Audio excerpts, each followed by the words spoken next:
Okay, hello YouTube. Today we're going to be talking about a subject that I don't think anybody on YouTube discusses. It's going to be we're going to talk about repertoire building. So basically, what I'm going to share with you is, my personal repertoire and like how my repertoire, of course, evolved over the years. And of course, we know that repertoires evolve over the years as you advance as a player. When you're under 2,000, or there might be a lot of gambits that you really enjoy as a player, and then some of these gambits need to be thrown out in favor of more solid or more sound openings as you progress. And this is, of course, only natural. And of course, some gambits we can keep our entire career. Some gambits aren't even really gambits. Like the Queen's Gambit isn't actually a gambit.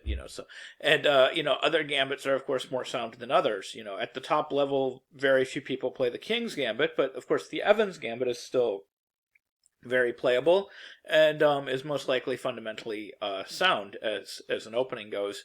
But again, they will usually rely more on even more solid openings. At the highest levels, they're going to rely on their Roy Lopez's, and they're going to rely on their Italian games. And of course, when they play the Italian game on the very top level, a lot of times it's just a way to play more of a quiet game or a Roy Lopez kind of without all the theory. So as you evolve, your opening preparation changes. So what I'm going to talk about is how to put together an opening repertoire. So I used to be primarily an E4 player.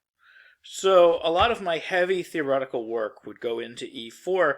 And if you play E4 and you're trying to play this at the highest level, I would say probably over half of your theoretical work is going to go into just like, if you play an open Sicilian, it's going to go into how to play against the open Sicilian. So if you play an open Sicilian with white, which if E4 is your primary weapon and you're playing for a win with white, you're really going to have to put some effort into learning how to play an open Sicilian.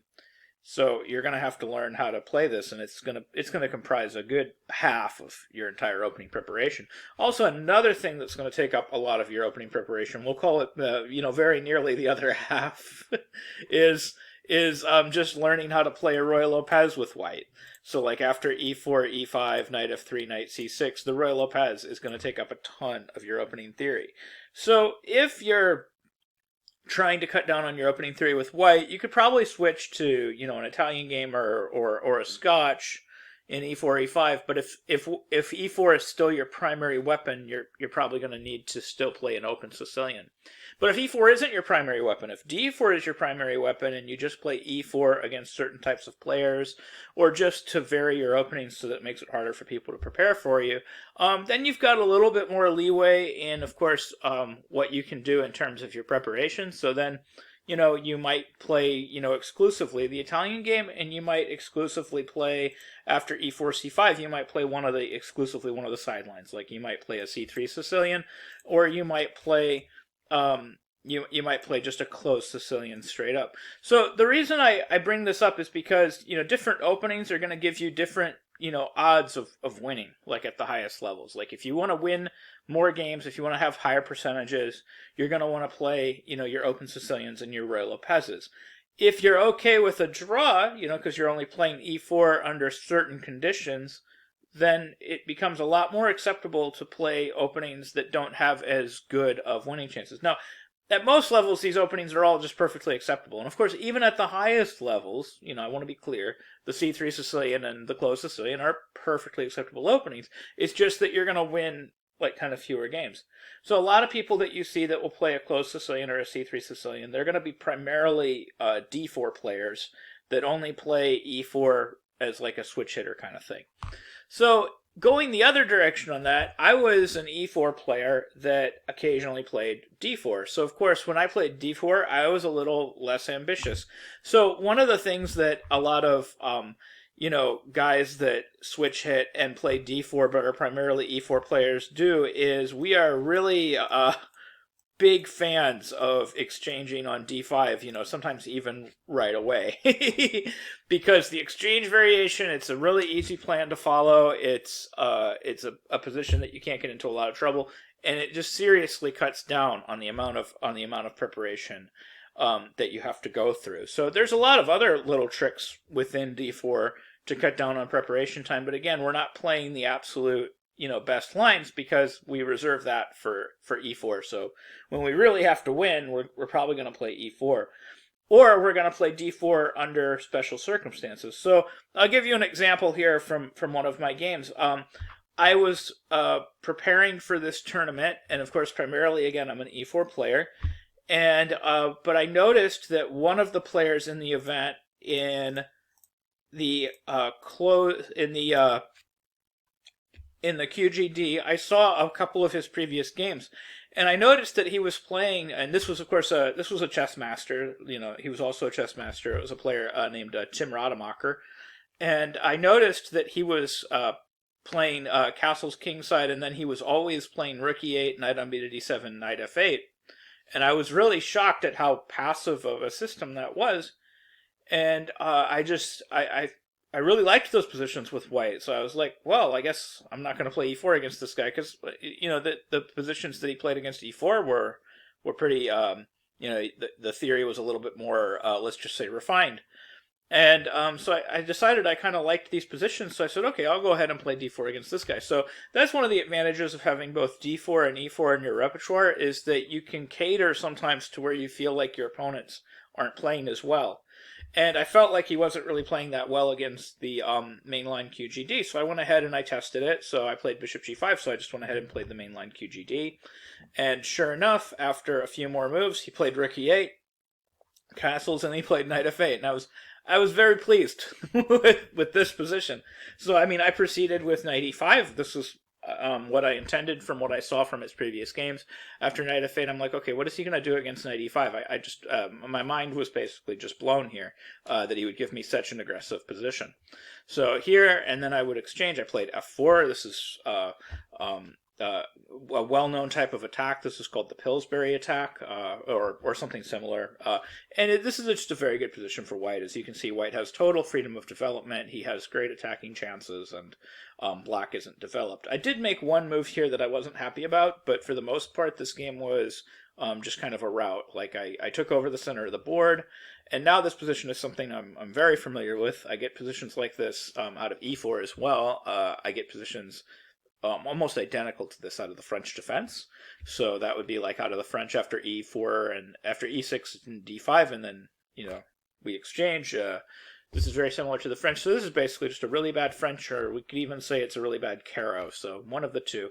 Although the French and the Caro, they straddle the same basic line of variations when we're talking about these variations. So it's one in the same opening, kind of. So after he played e5 to try to get his share of the center, his position gets kind of really gross on the king side. So d takes e5, fe5, and then I played f5, rook ed8, and then I played a move I wasn't too happy with. I played the move c5, which is a good idea, because I'm trying to get to the light squares, and of course his light squares are very weak. But I could have just started blasting right away, so I could have just played f6 right away and just started blasting through, and there's apparently no defense here. He's just getting kind of killed, and this would have been devastating almost immediately. He should be completely losing here. So I kind of regret missing this idea just to kind of go after the king immediately with f6, but c5 did work out. He didn't come up with the best moves, so I was kind of fortunate. I played f6. Now what's interesting is here f6, maybe I shouldn't have played f6. I should have just immediately followed up with my original plan. Maybe bishop c4 was actually better, and then queen g4, and then go after him this way. So this was another way that I could have gone that maybe was a little bit more efficient. It's not clear, but it's certainly clear that white is winning here. But I proceeded with f6, which was fine. I think white just has a huge advantage here, regardless. White has a beautiful position in the middle, and he has a beautiful attacking structure, which is, of course, why I went into this. So gf6, knight f6, and then I just took, and I played queen h5, so basically a lot of the same ideas. And then I played bishop c4. Rook f7 would have been a lot quicker. A lot quicker.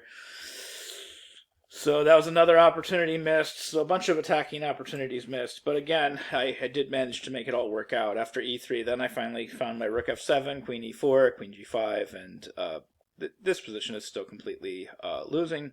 So after queen d4, he's dead. He doesn't have a good defensive move, queen e5, and then stop, pause the video, see if you can find it, and I found it. So that finally found my winning move for f8. King g7, and then this exchange happened, and there we go. Black resigned. Queen f6 or queen g7 is coming. So it was a nice little, short game. It was only, 33 moves, taking full advantage of the fact that my opponent was playing these positions, and the Queen's Gambit declined very passively, and basically giving white a free hand in the middle of the board, which certainly plays to my strengths as a player, which is just, strong, aggressive attacking positions. And one of the main reasons I played this is because, again, primarily I'm an e-pawn player, so he was basically giving me an e-pawn opening. So, I was basically transposing into positions that I was very familiar with the move pawn to e4. So anyways, that's kind of how you need to think about your opening repertoire. Like, it'd be nice if we could be like a universal player, but before we can be a universal player, we have to kind of pick usually either e4 or d4, and then stick with that, and then we can start building up a secondary weapon. And then that secondary weapon is usually going to be, we're usually going to be okay with positions that are a little bit more equal. And then eventually we can turn ourselves into guys like, Fabiano Caruana, who I would definitely consider more of a universal player. And he can play, probably e4 and d4 just as well. So I think a lot of guys are like that now. They can play e4 and d4 just as well at the highest levels, and they're willing to play just about anything. That's of course, now we're talking the 2700, 2800 plus level. So as I said, I hope you learned something from this video. I hope you found this video helpful. And if you do like content like this and you want to see more of it, please go ahead and hit that like button, and please subscribe. Thank you very much for watching.